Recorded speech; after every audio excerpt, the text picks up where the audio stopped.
Let's be honest, Medicare is confusing. It's a maze of paperwork, strange deadlines, and letters that sound like a secret code. And in that confusion, questions start to form. The quiet questions.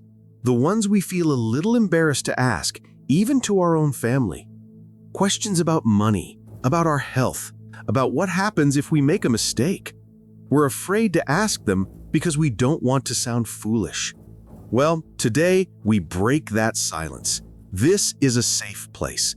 We are going to tackle 7 of the questions about Medicare that you were too afraid to ask, and we're going to give you the honest, direct answers you deserve. So let's start with the biggest, quietest question of them all. The one that keeps people up at night, staring at the ceiling, doing the math over and over again. The question is this: what if I truly can't afford Medicare? It's the ultimate irony, isn't it? You've worked your entire life, paid taxes out of every single paycheck, and now at the finish line, you're being handed another bill. It feels like a punch in the gut, but I want you to take a deep breath because you are not going to be left behind. First, let's talk about Part A, the hospital insurance. For 99% of people, Part A is premium-free. It's $0 per month. You earned it. You paid for it over a lifetime of work. That part is yours. The real worry comes from Part B, the medical insurance that covers your doctors and outpatient care. That one has a monthly premium. And then there's Part D for prescription drugs. Those costs are real. So what happens when you look at your Social Security check, you look at your bills, and the numbers just don't add up? There is a safety net, and it is a strong one. There are government programs specifically designed to help you. They're called Medicare Savings Programs. It's a terrible name, but what they do is powerful. Depending on your income and resources, these programs can step in and pay your entire Part B premium for you. Some can even help cover the deductibles and co-payments you face at the doctor's office. This isn't some obscure loophole. This is a lifeline built into the system for the people who need it most. You are not alone in this, and you do not have to choose between your health and your groceries. Help exists. Knowing there's financial help leads to the next dark thought. A question that comes from a place of deep vulnerability, especially if you've dealt with health issues in the past. Can they deny me? Can they look at my medical history, the diabetes, the heart condition, the cancer survivor status, and say, sorry, you're too much of a risk? Let me be absolutely clear. The answer is no. For original Medicare, that's Part A and Part B, they cannot deny you coverage. It is your right as an American citizen or legal resident of at least 5 years who is 65 or older. They are not allowed to ask you a single health question. They don't care about your pre-existing conditions. You have earned this coverage, and they have to give it to you. That is a promise. But, and this is one of the most important things you will ever learn about this system, this is where the government sets a trap. Because that absolute, unbreakable promise of guaranteed coverage, it only applies to original Medicare itself. The rules change dramatically when you start looking at the private insurance plans that work with Medicare. I'm talking about Medigap plans, the plans that protect you from financial ruin. For those plans, the right to be accepted, no matter your health, has an expiration date. If you miss that window, the insurance companies can and they will look at your entire medical history, and they can deny you forever. You see, it's not just about what you choose, it's about when. Which leads to another assumption people make, one rooted in decades of experience with employer health insurance. It's a quiet question, but the consequences of getting it wrong are devastating. People wonder, does my spouse get covered automatically when I sign up? It's a logical question. For your entire working life, you had a family plan. You signed up, and your spouse was included. Medicare does not work that way. I want you to burn this into your memory. Medicare is an individual plan, always. Your eligibility does not automatically grant eligibility to your spouse. Your enrollment does not enroll them. They are on their own journey. Now, there is a connection. If your spouse never worked or didn't work long enough to qualify for premium-free Part A on their own, they can use your work record to get it. That is a huge benefit. But they still have to sign up themselves on their own timeline when they turn 65. I have seen heartbreaking situations where a husband turns 65, signs up, and just assumes his 65-year-old wife is now covered. She isn't. And when they discover the mistake years later, she's facing a lifetime of late enrollment penalties. Do not let this happen to you. Medicare is not a family plan. It's one person, one card. This journey of choices brings us to another deeply personal fear, the fear of losing a trusted relationship. For years, maybe decades, you've had the same doctor. They know your history, they listen to you, you trust them. So you ask, quietly, do I have to give up my doctor? The answer to this question is not a simple yes or no. The answer is, it depends on the path you choose. And this is another one of those fundamental choices that will define your healthcare for the rest of your life.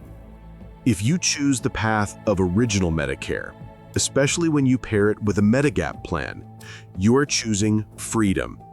You can go to any doctor, any hospital, any specialist, anywhere in the entire United States as long as they accept Medicare. And guess what? Almost all of them do. Over 90%. This means that, with original Medicare, the odds are overwhelmingly high that yes, you can keep your doctor. You can keep your entire team of specialists. You are in control.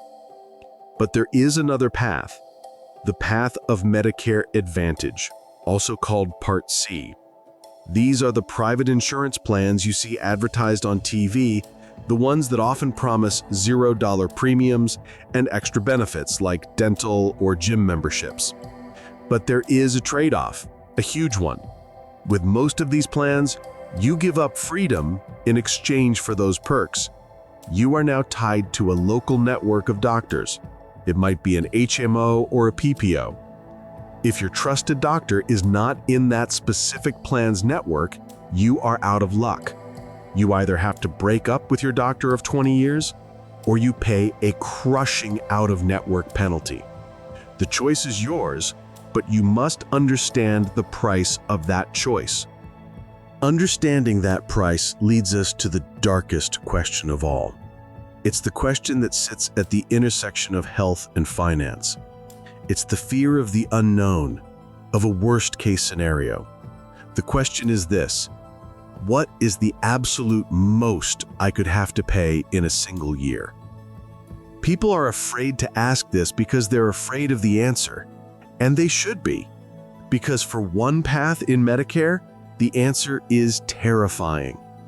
If you choose only original Medicare, Part A and Part B, and you do not have a supplemental plan, there is no limit to what you could pay.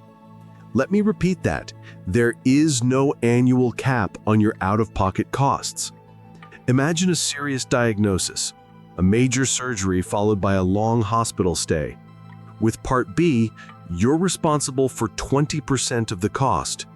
20% of a $100,000 bill is $20,000. 20% of a $500,000 cancer treatment is $100,000. The numbers just keep climbing. There is no ceiling, there is no safety net. This is the single biggest flaw in the original Medicare system, and it is a flaw large enough to lead directly to bankruptcy. This is precisely why Medigap plans were created, to plug that catastrophic hole. It's also why Medicare Advantage plans are required by law to have a yearly maximum out-of-pocket limit. Without one of those two things, you are gambling with everything you've ever worked for. If your head is spinning after hearing that, I want you to know that your reaction is completely normal. And that brings us to the most human question of them all, the one whispered in frustration late at night. The question is, am I dumb, or is it really this confusing? Let me answer that with absolute certainty. You are not dumb.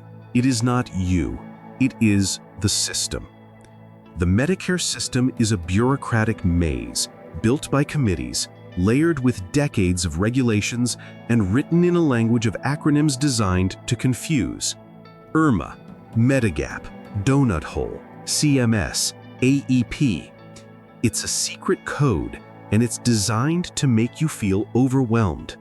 Feeling lost is not a sign of your intelligence. It's a sign that the system is broken. That feeling of confusion is normal. It is the default state. And that is precisely why channels like this one exist, to be your guide, to be your compass, and to translate the government's confusing language into plain, simple English. So no, it is not just you. And that confusion leads directly to the final, most tragic question. What if I mess up and sign up late? This isn't about feeling foolish. This is about real-world, permanent financial damage. Because with Medicare, being late isn't like paying a library fine. There is no, oops, I forgot. When it comes to Part B and Part D, signing up late triggers a penalty. And that penalty is for life. Let me say that again. It is a lifetime penalty. For every year you were eligible for Part B but didn't enroll, your monthly premium goes up. Forever. It is a tax on procrastination, and it is a tax you will pay every single month for the rest of your life. The same goes for the prescription drug coverage in Part D. This is the trap that snares so many people, especially those who decide to keep working past 65. They think their employer coverage is enough. They miss their window, and they end up paying a price for that mistake for the next 20 or 30 years.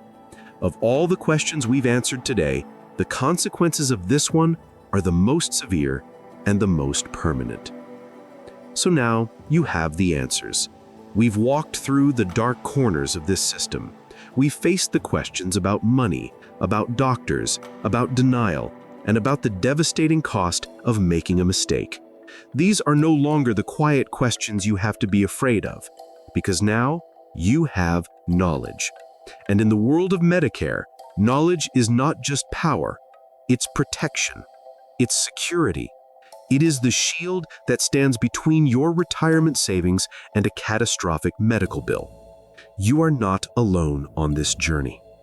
If this video has brought you even a single moment of clarity, if it has answered just one question that was weighing on your mind, then do yourself a favor and subscribe to the Medicare Compass.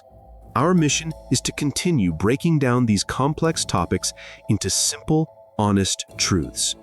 We are your independent guide in this journey, and we are just getting started. And now I want to hear from you. In the comments below, tell me which of these 7 questions was the one that worried you the most. There are no wrong answers, and your story might help someone else feel less alone. Finally, if you know someone, a friend, a parent, a spouse, who is approaching 65, please share this video with them. You could be saving them from a lifetime of regret. Thank you for watching. Now you have a choice to make, but you will make it with confidence.